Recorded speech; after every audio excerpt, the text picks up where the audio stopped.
রহমান ধনী ভাই উপস্থিত আছেন ধামরাই পৌর স্বেচ্ছাসেবক দলের সভা থেকে আমরা আরেকটি বক্তব্য রাখছি এই বর্তমান অন্তর্বর্তীকালীন সরকারের প্রতি। দীর্ঘ 5.5 মামলা কিন্তু আমাদের রেখেছে। এই মামলার কি হবে? আমাদের নেতা দেশনায়ক তারেক রহমানের মামলা কি হবে? তারেক রহমানের নেতৃত্বে কিন্তু এই অন্তর্বর্তীকালীন সরকারের আজকে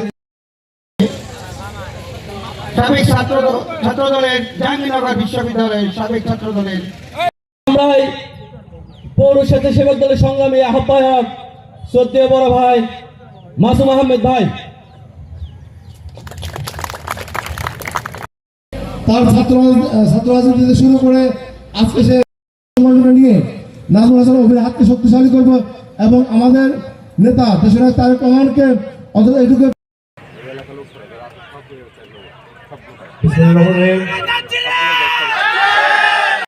জানাচ্ছি। ওই ঢাকা জেলার কোন নেতা আছে? ওই ধামরাই থানার কোন নেতা আছে? ধামরাই এমপি হবে কোন নেতা আছে? ওই সেই নেতা সবাই বলো ধরতে না পারে। আপনাদের কাছে আমার অনুরোধ, ধামরাইতে আমরা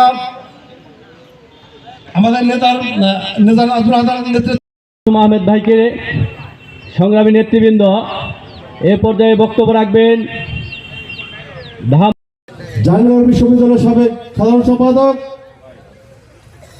জননেতা নাজমুল হাসান অভি।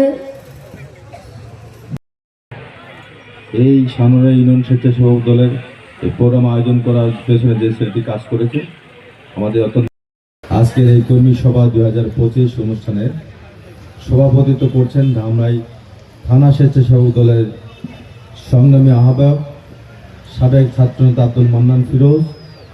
আজকের এই অনুষ্ঠানে প্রধান বক্তা হয়ে আছেন ধামরাই পৌর স্বেচ্ছাসেবক দলের বিপ্লবী আহ্বায়ক সাবেক ছাত্রনেতা মাসুম আহমেদ।